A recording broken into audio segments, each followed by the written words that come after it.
Toner, serum. এইবার আমি যেটা বলবো যে আমি ময়শ্চারাইজ, তো চলো শুরু করি কি কি প্রোডাক্ট আমি ইউজ করে যখন আমি দিনের বেলা কোথাও বেরোই। তো চলো দেখাই সেগুলো।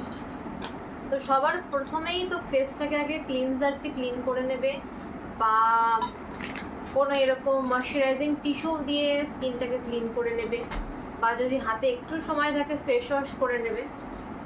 আমি গুড ভাইবসের ফেস ওয়াশ ইউজ করি আর ডার্মাডকের ফেস ওয়াশ ইউজ করি, তো এখন আর দেখাচ্ছি না ওটা।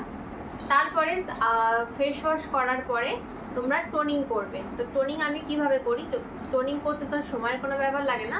গুড ভাইবস ব্রাইটনিং টোনার, এটা রাইস টোনার আছে, এখন আমি বর্তমানে এটা ব্যবহার করছি। এর আগে আমি মালবেরি, রোজ হিপ আর রিসেন্ট করেছি অরেঞ্জ, যেটা অ্যান্টি ব্লেমিশ।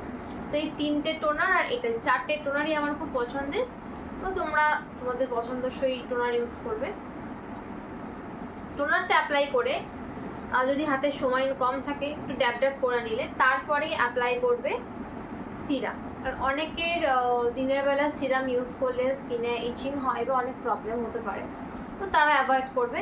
আর যাদের প্রবলেম হয় না তারা কিন্তু অবশ্যই সিরাম ব্যবহার করবে। এটা গুড ভাইবসেরই সিরাম, আমি গুড ভাইবসের প্রোডাক্টই বেশি আজকে দেখাবো। ভিটামিন সি আর B3, আশা করছি দেখতে পাচ্ছ। তো ক্লিনজার, টোনার, সিরাম। এইবার আমি যেটা বলবো যে আমি ময়শ্চারাইজার মানে ব্যবহার করি না, অ্যাভয়েড করছি গরমকালে। আমার স্কিন প্রচণ্ড অয়েলি, আমি ওই নন গ্রিসি ময়শ্চারাইজার রেখে দিই, তবে খুব রেয়ার সেটা ইউজ করি, খুব দরকার না হলে করি না। এই দুটো সানস্ক্রিন আমি বর্তমানে ব্যবহার করছি। একটা লোটাসের আছে safe sun daily multi function sunscreen SPF 70, আর এটা আছে ল্যাকমি সান এক্সপার্ট 24 SPF 24। তো দুটোই আমি ইউজ করি। এটাতে যেহেতু টিন্টেড এটা, তাই জন্য এটা ব্যবহার করলে তোমার স্কিনটা একটু টিন্টেড যেহেতু হয়ে যাচ্ছে, তাই জন্য তোমাকে আলাদা করে আর CC cream, BB cream use করতে পড়বে না, ইউজ করার দরকার পড়ে না। আর এটাও খুব ভালো, এটাতে কোনো হোয়াইট কাস্ট ছাড়ে না, কোনো টিন্টেড না, কিছু না, খুব সুন্দর স্কিনে তোমার অ্যাপ্লাই হয়ে যায়। আমি দুটো মিক্স করেও অ্যাপ্লাই করি, বা শুধু এটাও ব্যবহার করে নিই, শুধু এটাও ব্যবহার করে নিই, সময়ের উপর সেটা নির্ভর করছে। তারপরে যেটা সেটা হচ্ছে একটা কম্প্যাক্ট পাউডার। এটা কম্প্যাক্ট নয়, তোমরা কম্প্যাক্ট ইউজ করতে পারো, বা এরকম লুজ ট্রান্সপারেন্ট পাউডার যদি থাকে তাহলে সেটা ইউজ করতে পারো। এটা হচ্ছে ইনসাইড বিউটির HD translucent powder flawless matte finish. এই পাউডারটা আমি কারেন্ট এটাই এখন বর্তমানে ব্যবহার করছি। তো চলো, খুব তাড়াতাড়ি দেখাচ্ছি আমি প্রোডাক্টগুলো, কারণ ছোট্ট ভিডিও দেবো বলেছি তোমাদেরকে, তাই জন্য। তারপরে আমার যদি হাতে একটু সময় থাকে তো আমি একটু আইব্রো ড্র করি, আর যদি না থাকে তো আইব্রো ড্র করা হয় না, কারণ আমার দুটো আইব্রো না সমান নয়, একটা উঁচু একটা নিচু। যারা ক্লোজলি ভিডিও দেখো তারা বুঝতে পারবে। সেই জন্য মাঝে মধ্যে আমাকে আইব্রো ড্র করতে হয়, কারণ নাহলে দুটো আইব্রো যদি সমান না লাগে কীরকম একটা লাগে না।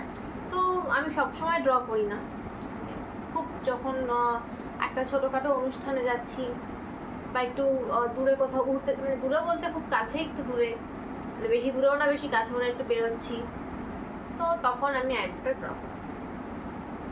তো কমপ্লিট। আর এরপরে আমি কাজলটা খুব মাঝে সাঝেই ব্যবহার করি। কাজল আমি বেশি ব্যবহার করতে পছন্দ করি না, মাঝে সাঝে করি না বলবো না, করি মাঝে সাঝে। আমি বর্তমানে ফেসেস ক্যানাডার কাজল ইউজ করছি, যেটা আমি এখানে এখন দেখাতে পারছি না, ওটা আলমারিতে রয়েছে। আর এই যে এটা হচ্ছে মেবলিনের হাইপার কার্ল মাস্কারা, এটা ব্যবহার করি। মাস্কারা ব্যবহার করতে আমার খুব পছন্দ, খুব ভালো লাগে। আইলাইনারটা অ্যাভয়েডই করি, আইলাইনার এখন আর ভালো লাগে না, আগে খুব ভালো লাগতো। যখন কলেজ লাইফে ছিলাম তখন আমি খুব আইলাইনার লাগাতে পছন্দ করতাম। হলো, নেক্সট লিপস্টিক বলি। এইটা তো একটুখানি ম্যাট ফিনিশের মধ্যে যাচ্ছে, এটা খুব ভাইব্রেন্ট একটা কালার, এটা তো আমি সবসময় ইউজ করি না, তবে এর সাথে যে জেলটা রয়েছে এই জেলটা ব্যবহার করি, যেটা আমি এখনও অ্যাপ্লাই করে আছি, এবং তার সাথে একটা খুব নিউড কালারের লিপস্টিক।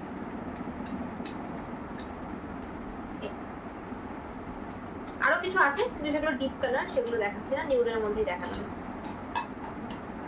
তো মোটামুটি এই কটা জিনিস আমি অ্যাপ্লাই করি যখন চটজলদি আমি দিনের বেলা কোথাও বেরোচ্ছি তখন। আর যদি হাতে সময় কম থাকে তাহলে শুধু ক্লিন করে টোনিং করে সানস্ক্রিন অ্যাপ্লাই করি, হালকা একটু লিপ গ্লস লাগিয়ে বেরিয়ে পড়ি। আর তার সাথে এই দুটো পারফিউম, মানে একটা পারফিউম না, একটা পারফিউম আর একটা স্প্রে। তো এই